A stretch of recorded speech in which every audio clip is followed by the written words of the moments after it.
আমার প্রিয় ছাত্রছাত্রী, আগের দিন আগের ক্লাসে আমরা সালোক সংশ্লেষের পদ্ধতির প্রথম পর্যায় আলোক বিক্রিয়া নিয়ে আলোচনা করেছি। আজকে আমাদের আলোচ্য বিষয় সালোক সংশ্লেষ প্রক্রিয়ার দ্বিতীয় পর্যায়। এই দ্বিতীয় পর্যায়ে যেহেতু সূর্যের আলো সরাসরি প্রয়োজন হয় না, আলোক বিক্রিয়ার পরেই সালোক সংশ্লেষের দ্বিতীয় পর্যায় সংগঠিত হয়, আর সরাসরি এই বিক্রিয়ায় সূর্যের আলো প্রয়োজন হয় না বলে একে বলা হয় আলোক বিক্রিয়ার সালোক সংশ্লেষের আলোক নিরপেক্ষ বিক্রিয়া। এই আলোক নিরপেক্ষ বিক্রিয়াকে অন্ধকার দশাও বলা যেতে পারে। তবে আলোক নিরপেক্ষ বিক্রিয়ায় সঠিক নাম, কারণ অন্ধকার বিক্রিয়া নামকরণ হলেও এমন নয় যে এই পর্যায়ে রাত্রিবেলায় অন্ধকারে হবে। আসলে এই পর্যায়ে সংগঠিত হবে ঠিক আলোক দশার পরেই এবং দিনের বেলাতেই। সরাসরি সূর্যের আলো লাগে না, তাই আলোক নিরপেক্ষ বিক্রিয়া বলা হয় এই পর্যায়কে। এই পর্যায়ের বিক্রিয়া কোথায় সংগঠিত হয়? ক্লোরোপ্লাস্টিডের স্ট্রোমার মধ্যে এই পর্যায়ের বিক্রিয়া সংগঠিত হয়। এই পর্যায়ের বিক্রিয়াতে কি কি প্রয়োজন হয়? পাতার কোষে থাকা RuBP বলে একটি পদার্থ যৌগ দরকার হয়, এর নাম রিবিউলোজ বিসফসফেট। পাতার কোষের মধ্যে এটি থাকে। এই রিবিউলোজ বিসফসফেট ক্লোরোপ্লাস্টিডের স্ট্রোমার মধ্যে আগে থেকেই তৈরি হয়ে থাকে। এছাড়া কি দরকার হয়? আলোক দশা থেকে প্রস্তুত হওয়া NADPH প্লাস H+, অর্থাৎ বিজারিত নিকোটিনামাইড অ্যাডিনাইন ডাইনিউক্লিওফসফেট, যেটা আলোক দশায় তৈরি হয়েছে, সেই পদার্থটি দরকার হবে এই দশার বিক্রিয়া হতে গেলে। দরকার হবে আলোক দশায় তৈরি উচ্চ শক্তি সম্পন্ন ATP, আর দরকার হবে পরিবেশের কার্বন ডাই অক্সাইড CO2। এই পদার্থগুলি ক্লোরোপ্লাস্টের স্ট্রোমার মধ্যে এই পর্যায়ের বিক্রিয়াকে সংগঠিত করবে। এবারে আমরা দেখে নিই ধাপে ধাপে বিক্রিয়াগুলি কিভাবে হবে। বিক্রিয়ার শুরুতে প্রথম যে বিক্রিয়া পর্যায় 1 নম্বর বিক্রিয়া, 1 নম্বর বিক্রিয়াতে কি হবে? 1 নম্বর বিক্রিয়াতে এই যে RuBP 6 অণু RuBP 6 অণু কার্বন ডাই অক্সাইডের সঙ্গে বিক্রিয়া করবে। পাতার কোষে এই কার্বন ডাই অক্সাইড পরিবেশ থেকে প্রবেশ করে। এই কার্বন ডাই অক্সাইড প্রতি 6 অণু কার্বন ডাই অক্সাইড 6 অণু RuBP, যেটা পাতার কোষে থেকে আগে থেকেই ছিল, তার সাথে বিক্রিয়া করে তৈরি করে একটি যৌগিক পদার্থ যার নাম PGA। সংক্ষেপে নাম হচ্ছে PGA, পুরো নাম ফসফোগ্লিসারিক অ্যাসিড। এই ফসফোগ্লিসারিক অ্যাসিড একটি 3C মানে 3 কার্বন যৌগ। এটা তৈরি হবে মোট 12 অণু ফসফোগ্লিসারিক অ্যাসিড তৈরি হবে। এখানে তারপরে 3 বারং 36টি কার্বন পরমাণু রয়েছে। RuBP একটা 5C মানে 5 কার্বন যৌগ, তাহলে এখানে 5 6 30টি কার্বন পরমাণু রয়েছে।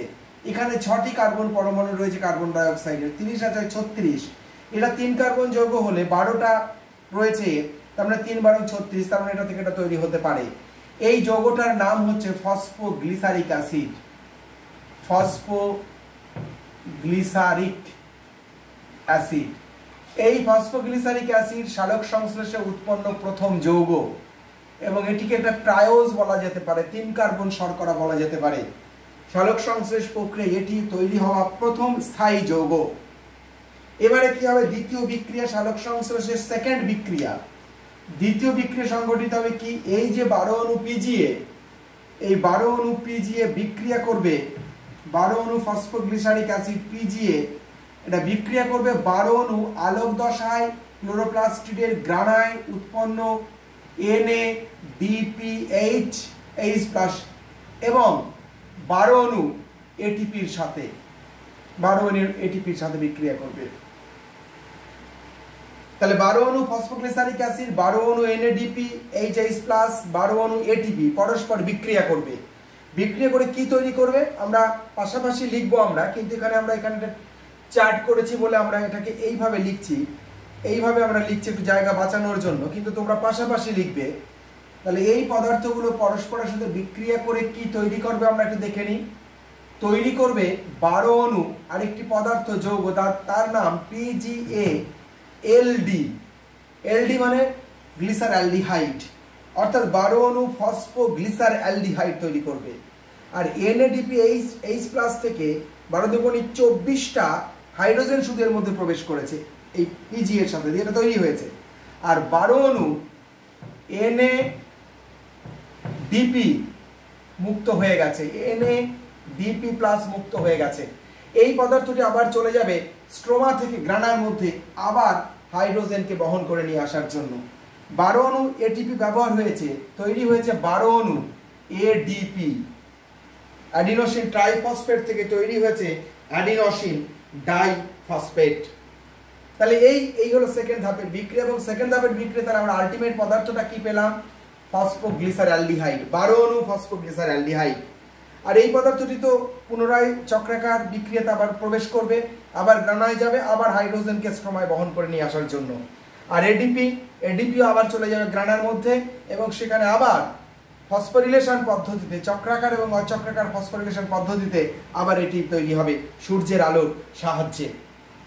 এই হলো দ্বিতীয় বিক্রিয়া। সালোক সংশ্লেষের এই আলোক নিরপেক্ষ দশার তৃতীয় বিক্রিয়াটা কি? এই যে 12 অণু, প্রতি 12 অণু দিনের বেলায় পরপর এইভাবে তৈরি হয়ে যাচ্ছে, প্রতি 12 অণু পিজিএলডি যখনই তৈরি হয়ে যাবে, এই 12 অণু পিজিএলডির মধ্যে 10 অণু পিজিএলডি ফসফোগ্লিসারঅ্যালডিহাইড নানা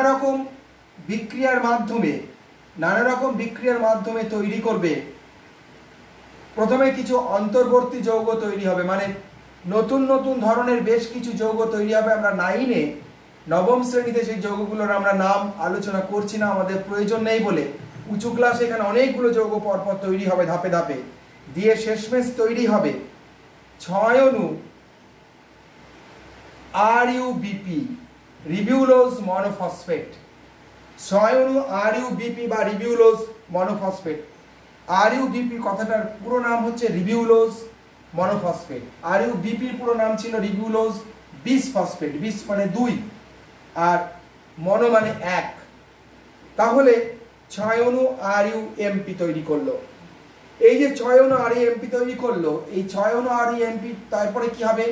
6 অণু RUMP রিবিউলোজ মনোফসফেট এর সাথে বিক্রিয়া করবে, যুক্ত হবে ATP। এর সাথে এই 6 অণু রিবিউলোজ মনোফসফেট, এই 6 অণু রিবিউলোজ মনোফসফেটের সাথে যুক্ত হবে 6 অণু ATP। 6 অণু ATP যুক্ত হবে। এবার এই যে 6 অণু ATP যুক্ত হয়ে কি তৈরি করবে? এখান থেকে এটা ছিল মনোফসফেট, একটা করে ATP প্রত্যেক অণুতে গেল, ফলে তৈরি হবে 6 অণু RUBP রিবিউলোজ বিসফসফেট। আবার রিবিউলোজ বিসফসফেট পুনঃসংশ্লেষিত হয়ে যাবে। আর 6 অণু ATPর 6টা ফসফরাস চলে যাওয়ার জন্য পড়ে থাকবে 6 অণু ADP। তাহলে 10 অণু, যে 12 অণু পিজিএলডি তৈরি হয়েছিল, তার 10 অণুর ব্যবহার এইভাবে হলো। আরো 2 অণু থাকলো। সালোক সংশ্লেষের শেষ বিক্রিয়া যে 2 অণু পিজিএলডি থাকলো, সেটি নানা বিক্রিয়ার মাধ্যমে তৈরি করবে 1 অণু C6H12O6 অর্থাৎ গ্লুকোজ। এইভাবে সালোক সংশ্লেষ প্রক্রিয়াতে গ্লুকোজ তৈরি হবে। তাহলে সর্বাধিক এই কটা ধাপ বিক্রিয়ার মাধ্যমে আলোক নিরপেক্ষ দশা সংগঠিত হবে। এই বিক্রিয়াকে যদি আমরা একটা চক্রাকার চেন বিক্রিয়ার মাধ্যমে যদি আমরা প্রকাশ করি, তাহলে আমরা এইরকম একটা রিপ্রেজেন্টেশন পাবো। এই বিক্রিয়া আসলে একটা চক্রাকার বিক্রিয়া, সেটা এইভাবে সংগঠিত হয়। এখানে আমরা প্রত্যেকটা পর্যায়কে দেখে নিয়েছি, এবার সেই পর্যায়গুলোকে জুড়ে দিয়ে আমরা এটা তৈরি করব। আমাদের 1 নম্বর বিক্রিয়া ছিল 6 অণু রিবিউলোজ বিসফসফেট 6 অণু কার্বন ডাই অক্সাইডের সাথে যুক্ত হচ্ছে। এটা হচ্ছে 1 নম্বর বিক্রিয়া। এখানে যদি আমরা বিক্রিয়াগুলোকে একদম পয়েন্ট আউট করে দিই, এটা হচ্ছে আমাদের 1 নম্বর বিক্রিয়া। আমাদের এখানে যে আলোচনাটা রেখেছি তার 1 নম্বর বিক্রিয়া। 6 অণু RUBP 6 অণু কার্বন ডাই অক্সাইডের সাথে বিক্রিয়া করে তৈরি করলো 12 অণু PGA 1 নম্বর বিক্রিয়াতে। তারপরে 2 নম্বর বিক্রিয়া 12 অণু PGA, এটা আমাদের 2 নম্বর বিক্রিয়া, সেকেন্ড বিক্রিয়া। 2 নম্বর বিক্রিয়াতে কি হলো? 12 অণু PGA 12 অণু NADP H+ এর হাইড্রোজেন ব্যবহার করলো, ফলে NADP চলে গেল, শুধু হাইড্রোজেনটা এর মধ্যে ঢুকলো। আর 12টা ATP 12টা ফসফরাস ঢুকলো, ফলে 12টা ADP বেরিয়ে গেল, যে তৈরি করলো 12 অণু ফসফোগ্লিসারঅ্যালডিহাইড। 12 অণু ফসফোগ্লিসার অ্যালডিহাইড সেকেন্ড বিক্রিয়া আমাদের। তারপরে কি তৃতীয় বিক্রিয়া, 12 অণুর মধ্যে 10 অণু অন্তর্বর্তী যৌগের মাধ্যমে তৈরি করলো 6 অণু RuMp, এটাকে আমরা বলতে পারি 3 নম্বর বিক্রিয়া, রিবিউলোজ মনোফসফেট। এবারে রিবিউলোজ মনোফসফেট পরবর্তী বিক্রিয়ার মাধ্যমে 6টা এটিপির সাথে যুক্ত হয়ে তৈরি করলো 6টা রিবিউলোজ বিসফসফেট, আর 6টা এডিপি বেরিয়ে গেল, মানে এটা 4 নম্বর বিক্রিয়া আমরা বলতে পারি। একই রকম ভাবে আমাদের যে 2 অণু এখানে পড়েছিল, সেই 2 অণু বিভিন্ন বিক্রিয়ার মাধ্যমে তৈরি করলো গ্লুকোজ, এই বিক্রিয়াটি হলো আমাদের 5 নম্বর বিক্রিয়া। এখানে যে বিক্রিয়াগুলো আমরা দেখেছিলাম সেই বিক্রিয়াগুলোকে এখানে আমরা ছকের মাধ্যমে আমরা এখানে রিপ্রেজেন্ট করে দিলাম। এই ছকটাকে বলা হয় আলোক নিরপেক্ষ বিক্রিয়ার ছক। এই ছকটা পুরোপুরি আবিষ্কার করেছেন 2 জন বিজ্ঞানী মিলে। এই যে RuMp, এখান থেকে বিক্রিয়া শুরু করে RuBp, 12 অণু PGA, PGLD থেকে আবার RuMp, এই যে চক্রাকার বিক্রিয়াটা চলছে, এটা আবিষ্কার করেছিলেন বিজ্ঞানী কেলভিন, তাই একে বলা হয় কেলভিন চক্র। কেলভিন চক্র এই চক্রাকার বিক্রিয়া, অর্থাৎ সালোক সংশ্লেষে আলোক নিরপেক্ষ বিক্রিয়ায় RuMp থেকে চক্রাকার বিক্রিয়ার মাধ্যমে RuBp, phosphoglyceric acid, phosphoglyceric aldehyde, বিভিন্ন অন্তর্বর্তী যৌগের মাধ্যমে পুনরায় যে RuBp তৈরি হয়ে যাচ্ছে, এই যে চক্রাকার বিক্রিয়া বিজ্ঞানী কেলভিন আবিষ্কার করেছিলেন বলে এই চক্রাকার বিক্রিয়াকে বলা হয় কেলভিন চক্র।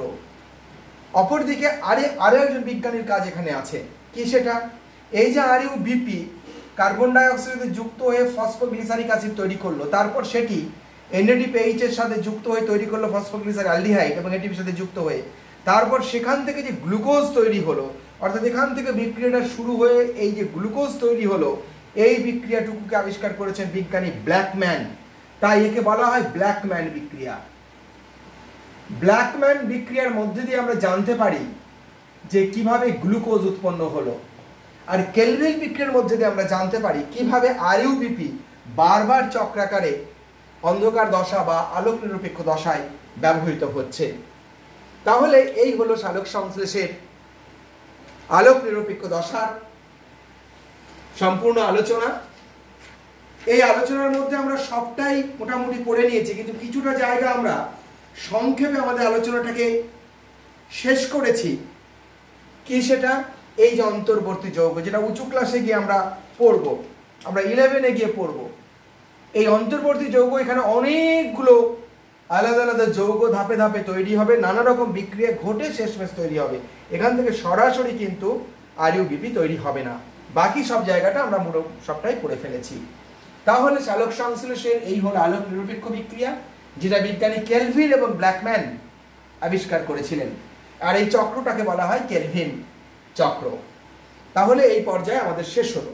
তাহলে এই সম্পূর্ণ সালোক সংশ্লেষের আলোক বিক্রিয়া এবং আলোক নিরপেক্ষ বিক্রিয়ার মাধ্যমে আমরা দেখতে পেলাম সালোক সংশ্লেষ প্রক্রিয়ায় কিভাবে গ্লুকোজ তৈরি হলো, এই বিক্রিয়ায় কিভাবে গ্লুকোজ তৈরি হলো। দিনের বেলায় সূর্যের আলোর উপস্থিতিতে এইভাবে ধারাবাহিকভাবে প্রথমে আলোক বিক্রিয়া, তারপরে আলোক নিরপেক্ষ বিক্রিয়ার মাধ্যমে গ্লুকোজ উৎপাদন প্রক্রিয়া একদম ধারাবাহিকভাবে চলতে থাকে যতক্ষণ সূর্যের আলো থাকে। তাহলে এই আলোক নিরপেক্ষ বিক্রিয়া তোমরা খুব ভালোভাবে দেখে নেবে এবং আলোচনাটা আমরা এখানেই শেষ করছি। আমরা আজকে আমাদের ক্লাসের প্রথম পর্যায়ে সালোক সংশ্লেষের আলোক নিরপেক্ষ বিক্রিয়া আমরা আলোচনা করেছি। আমরা এখন সালোক সংশ্লেষের একেবারে সর্বশেষ বিষয় এবং আমাদের আজকের ক্লাসের দ্বিতীয় পর্বে আমরা সালোক সংশ্লেষের তাৎপর্য বা গুরুত্ব নিয়ে আলোচনা করব। সালোক সংশ্লেষ প্রক্রিয়া জীবজগতের কাছে খুবই গুরুত্বপূর্ণ একটি প্রক্রিয়া। এক কথায় বলা যায় এই পৃথিবীর কোনো জীব এই সালোক সংশ্লেষ প্রক্রিয়া ছাড়া বেঁচে থাকতে পারবে না। যদিও সব জীব সালোক সংশ্লেষ করতে পারে না, কেবলমাত্র ক্লোরোফিল যুক্ত জীবেরাই করতে পারে, যার মধ্যে প্রধানত উদ্ভিদরাই এই সালোক সংশ্লেষ করতে পারে। কিন্তু এই সালোক সংশ্লেষের উপরে নির্ভর করে বেঁচে থাকে সমস্ত স্বভোজী, যারা নিজেদের খাদ্য নিজেরা তৈরি করে তারা, তাছাড়াও যারা সালোক সংশ্লেষ করতে পারে না, সমস্ত পরভোজী জীবেরা। ফলে পৃথিবীর সব জীবের এমনকি মানুষও পুরোপুরি এই প্রক্রিয়ার উপর নির্ভর করে বেঁচে থাকে। আমরা এই তাৎপর্য বা গুরুত্ব পর্যায়ে সেটা আলোচনা করলে বুঝতে পারবো। তাৎপর্যের যদি আমরা প্রধান 4টে ভাগে ভাগ করে নিই, তার 1 নম্বর পয়েন্টে আমরা বলবো সৌরশক্তির আবদ্ধকরণ। সালোক সংশ্লেষ প্রক্রিয়া জীবজগতের কাছে একমাত্র প্রক্রিয়া যেখানে কোনো সজীব জীব, ক্লোরোফিল যুক্ত সজীব জীব, মূলত উদ্ভিদ, সূর্যের আলোক শক্তিকে, সূর্যের ফোটন কণা বা সূর্যের শক্তিকে এই প্রক্রিয়ার সময় গাছের পাতা বা সবুজ অংশে যখন কার্বন ডাই অক্সাইড এবং জলের সাহায্যে গ্লুকোজ তৈরি হয়, সেই গ্লুকোজের মধ্যে আবদ্ধ হয়ে যায়। প্রতি অণু গ্লুকোজের মধ্যে আমরা জানি 686 কিলো ক্যালোরি শক্তি আবদ্ধ হয়ে যায়। এবং এই শক্তির আবদ্ধকরণ ঘটে কিসের মাধ্যমে? এটিপি তৈরির মাধ্যমে। আমরা দেখেছি সালোক সংশ্লেষের আলোক দশায় কিভাবে ফসফোরিলেশন পদ্ধতিতে এটিপি তৈরি হয় এবং এটিপির মধ্যে সৌরশক্তি রাসায়নিক শক্তি রূপে আবদ্ধ হয়ে যায়। আরও আমরা দেখেছি সালোক সংশ্লেষে যে NADPH+ তৈরি হয়, তার মধ্যেও এই শক্তি বা এই ফোটন কণার আবদ্ধকরণ ঘটে। এবার এই যে ফোটন কণা, তার যে আবদ্ধকরণ ঘটছে এই দুটো যৌগের মধ্যে, এই দুটো যৌগ আবার যখন গ্লুকোজ তৈরিতে অংশ নেয় তখন সেই শক্তি চলে আসে গ্লুকোজের মধ্যে।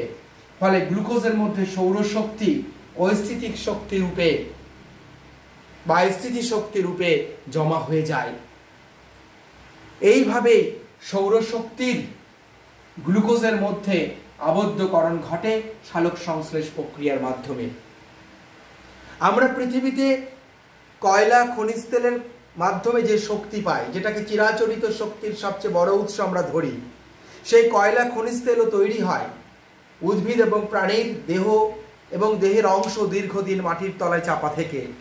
এবং উদ্ভিদ এবং প্রাণীর দেহে যে সমস্ত শর্করা জাতীয় পদার্থ থাকে, মূলত সেই শর্করা জাতীয় পদার্থই দীর্ঘদিন মাটির নিচে জমা থেকে চাপে এবং তাপে কয়লা এবং খনিজ তেলে পরিণত হয়।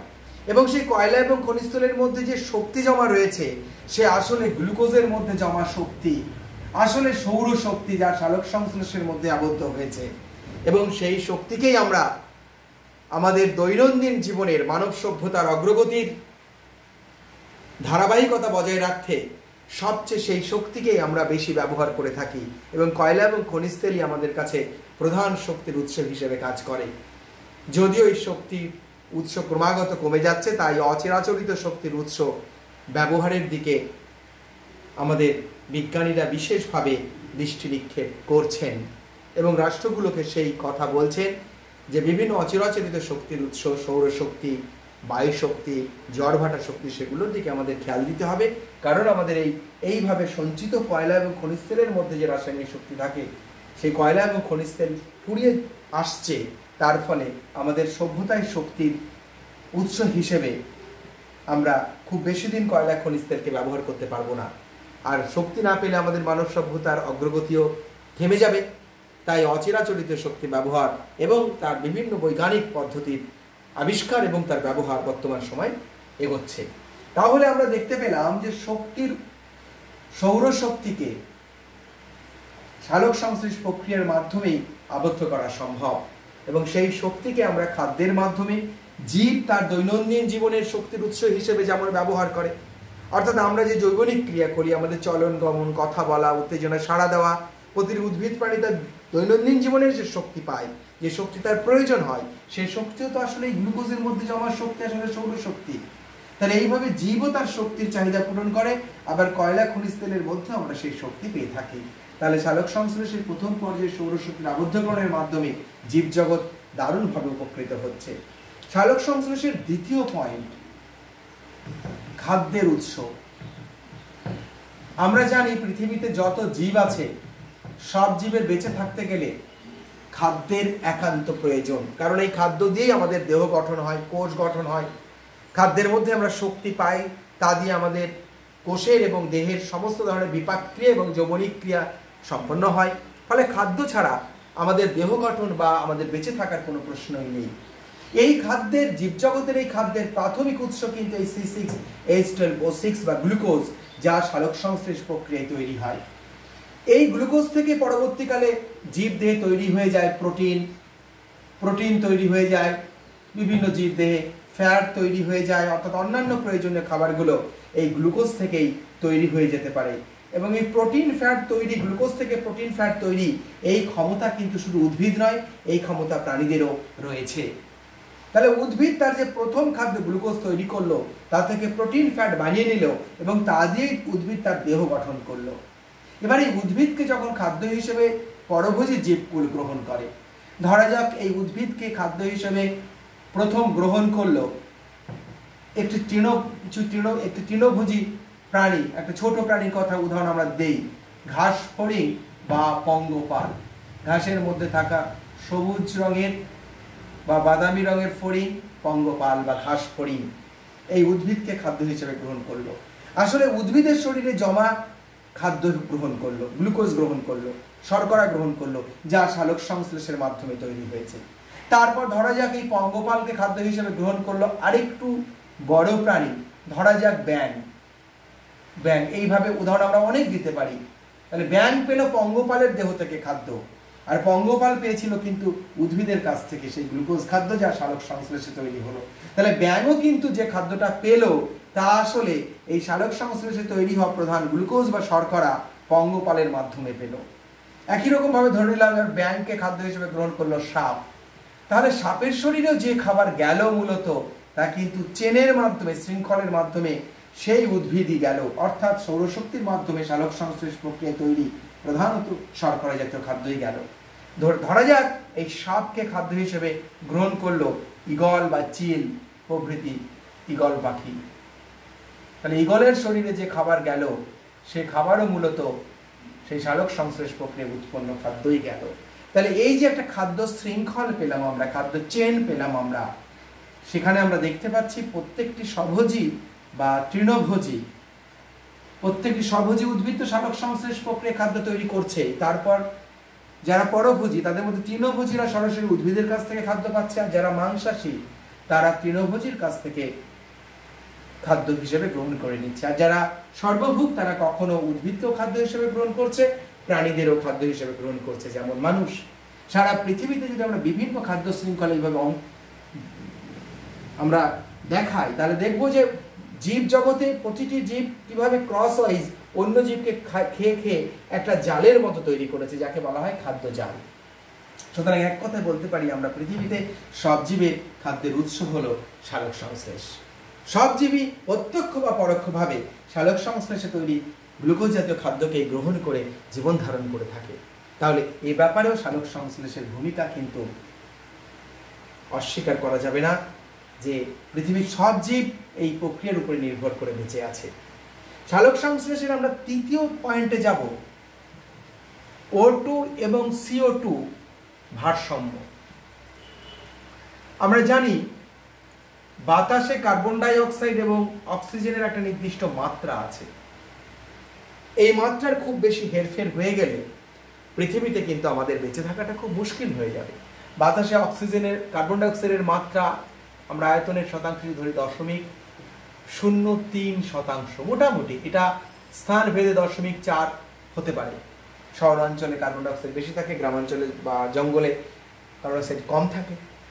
আর অক্সিজেনের মাত্রা মোটামুটি 20.60%, এটা স্বাভাবিক মাত্রা। এবারে পৃথিবীতে এই কার্বন ডাই অক্সাইড তৈরি হচ্ছে কিভাবে? বাতাসে বা পরিবেশে যেখানে যত দহন হচ্ছে, অর্থাৎ আগুন জ্বালানো হচ্ছে, কোথায় কোথায় প্রাকৃতিকভাবে দাবানল, জঙ্গলে জঙ্গলে গাছের ডালে ডালে ঘষা লেগে দাবানল হয়ে গাছ জঙ্গলে আগুন লেগে যায়, সেখানে কার্বন ডাই অক্সাইড তৈরি হচ্ছে। আগ্নেয়গিরির অগ্নুৎপাত, সেখানে লাভা মধ্যে জমে থাকা কার্বন জ্বলতে থাকে, ফলে সেখানেও দহনের ফলে বা আগুন জ্বালার ফলে কার্বন ডাই অক্সাইড উৎপন্ন হচ্ছে। মানব সভ্যতার বর্তমান অগ্রগতির ফলে আমরা যত গাড়ি কলকারখানা তৈরি করেছি, সেখানে যত জায়গায় দহন হচ্ছে, সব গাড়ির ইঞ্জিনে, কলকারখানার মেশিনে দহন হচ্ছে, সেখানে কার্বন ডাই অক্সাইড উৎপন্ন হচ্ছে। বিভিন্ন জ্বালানি সেখানে পুড়ছে, বিভিন্ন ধরনের জ্বালানি সেখানে ব্যবহৃত হচ্ছে এবং সেখানে তৈরি হচ্ছে কার্বন ডাই অক্সাইড। তাপবিদ্যুৎ কেন্দ্রে কয়লা খনিজ তেলকে পুড়িয়ে বিদ্যুৎ তৈরি করা হচ্ছে, সেখানে তখন তৈরি হচ্ছে কার্বন ডাইঅক্সাইড। এইভাবে পৃথিবীতে যত দহন হচ্ছে, আমাদের প্রত্যেকের বাড়িতে যে রান্নার কাজ চলছে সেখানেও গ্যাস জ্বলুক, কাঠ জ্বালানি জ্বলুক, অন্য কোনো পদার্থ দিয়ে আগুন জ্বালিয়ে আমরা রান্না করি না কেন, যেরকম দহনই হোক না কেন, কার্বন ডাইঅক্সাইড উৎপন্ন হয়ে বাতাসে বৃদ্ধি পাচ্ছে। তাহলে কার্বন ডাইঅক্সাইড দহনের মাধ্যমে কিভাবে বৃদ্ধি পাচ্ছে আমরা কিন্তু এই আলোচনা থেকে বুঝে নিতে পারছি।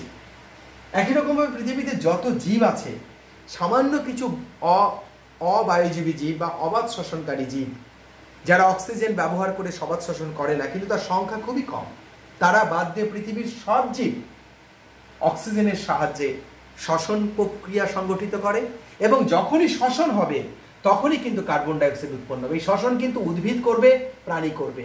যে উদ্ভিদ সালোক সংশ্লেষ করছে তারও কিন্তু পুরো দেহে সব কোষে শ্বসন হচ্ছে। শ্বসন প্রতিটি সজীব কোষে হয়, সালোক সংশ্লেষ তো শুধু ক্লোরোফিল যুক্ত কোষে হয়। তাহলে সেখানেও যখন শ্বসন হচ্ছে, উৎপন্ন হচ্ছে কার্বন ডাইঅক্সাইড। আর এই কার্বন শ্বসনের মাধ্যমে যখনই কার্বন ডাইঅক্সাইড উৎপন্ন হচ্ছে বা দহনের মাধ্যমে যখনই কার্বন ডাইঅক্সাইড উৎপন্ন হচ্ছে, তখনই কিন্তু অক্সিজেন বিক্রিয়ায় অংশ নিচ্ছে, অক্সিজেন পুড়ে যাচ্ছে। এই উভয় প্রক্রিয়ার সময়, দহনের সময় বিভিন্ন দাহ্য বস্তুর কার্বনের সাথে বিভিন্ন ফর্মে থাকবে সেটা, এবং শ্বসনের সময় খাদ্যের কার্বন, গ্লুকোজ, প্রোটিন বা ফ্যাট, তার মধ্যে যে কার্বন হচ্ছে সেই কার্বনের সাথে এই অক্সিজেনের বিক্রিয়া হয়েই কিন্তু কার্বন ডাইঅক্সাইড তৈরি হচ্ছে। তার মানে দহন এবং শ্বসনের ফলে যখনই কার্বন ডাইঅক্সাইড উৎপন্ন হচ্ছে তখনই অক্সিজেন পুড়ে যাচ্ছে বা অক্সিজেন ব্যবহৃত হচ্ছে। এর ফলে পরিবেশে কার্বন ডাইঅক্সাইডের পরিমাণ বৃদ্ধি পাচ্ছে, অক্সিজেনের পরিমাণ কমে যাচ্ছে। এইভাবে যদি চলতে থাকে পৃথিবীর অস্তিত্ব খুব বেশিক্ষণ টিকে থাকবে না। পৃথিবীতে এত কার্বন ডাইঅক্সাইড হয়ে যাবে এবং তার ফলে বায়ুমণ্ডল এত বিষাক্ত হয়ে যাবে, সব জীব মারা যাবে। বেশি কার্বন ডাইঅক্সাইড হয়ে গেলে বাতাস বিষাক্ত হয় এবং জীব মারা যায়। তাছাড়াও বেশি কার্বন ডাইঅক্সাইডের ফলে পৃথিবীর উষ্ণায়ন হবে, এত বেশি পৃথিবী উষ্ণ হয়ে যাবে সেই উষ্ণতা কোনো জীব সহ্য করতে পারবে না। আর দুই মেরুর বরফ গলে সমুদ্রের জলতল এতটাই উঁচু হয়ে যাবে যে সব জীব ভূভাগ সব জলের তলায় চলে যাবে। তাহলে কি ভয়ঙ্কর সমস্যা আসবে, জীবজগৎ বিপন্ন হবে। এই পুরো ব্যাপারটাকে সামনে আনছে এই সালোক সংশ্লেষ, পরিত্রাতার ভূমিকায় এই সালোক সংশ্লেষ প্রক্রিয়া। এই সালোক সংশ্লেষ প্রক্রিয়া ওই বাতাসের কার্বন ডাইঅক্সাইডকে গ্রহণ করে তৈরি করছে গ্লুকোজ, C6H12O6 তৈরি করছে। অর্থাৎ এই কার্বনকে গ্লুকোজের মধ্যে আবদ্ধ করে দিচ্ছে এবং সেই গ্লুকোজই তখন খাদ্য হিসেবে সব জীব ব্যবহার করছে। শুধু তাই নয়, জল ভেঙে, এই প্রক্রিয়া যখন চলছে, জল ভেঙে তৈরি হয়ে যাচ্ছে অক্সিজেন, তৈরি হয়ে যাচ্ছে। ফলে সেই অক্সিজেন পরিবেশে চলে আসছে। ফলে শ্বসন এবং দহনের ফলে অক্সিজেনের যে ঘাটতি হচ্ছিল পৃথিবীতে, তা সালোক সংশ্লেষ পূরণ করলো। এবং শ্বসন এবং দহনের ফলে বাতাসে বা পরিবেশে বা জলের মধ্যে কার্বন ডাইঅক্সাইডের পরিমাণ যে বৃদ্ধি পেয়ে যাচ্ছিল, তাকে গ্রহণ করে গ্লুকোজ তৈরি করে তার পরিমাণকে কমিয়ে দিয়ে ভারসাম্যটাকে রক্ষা করলো। অর্থাৎ কার্বন ডাইঅক্সাইড এবং অক্সিজেনের ভারসাম্য এইভাবে রক্ষা করে সালোক সংশ্লেষ প্রক্রিয়া পৃথিবীর পরিবেশকে সুস্থিত রেখেছে এবং জীবজগৎকে সজীব রেখেছে। সালোক সংশ্লেষের এটি হলো তৃতীয় তাৎপর্য বা গুরুত্ব। সর্বশেষ তাৎপর্য হিসেবে আমরা বলতে পারি, বর্তমান সময় মানব সভ্যতার বিভিন্ন অগ্রগতির ফলে আমরা যে নানা ধরনের সামগ্রী ব্যবহার করি, যেমন তুলো, সেটা উদ্ভিদজাত পদার্থ, রেয়ন, ফিল্ম, সেলোফেন উদ্ভিদজাত পদার্থ থেকে তৈরি হয়। সেলুলোজ ব্যবহার করে আমরা যে কাগজ তৈরি করি, সেই কাগজ তৈরির যে সেলুলোজ বা উদ্ভিজ্জ সামগ্রী ব্যবহার হয়, তাও সালোক সংশ্লেষ প্রক্রিয়াতেই উৎপন্ন হয়ে থাকে। তাহলে সেদিক থেকেও সালোক সংশ্লেষ আমাদের বিশেষ করে মানব সভ্যতাকে দারুণভাবে সহযোগিতা করছে। এই হলো সালোক সংশ্লেষ প্রক্রিয়া মোটামুটি তাৎপর্যের প্রধান পয়েন্টগুলি।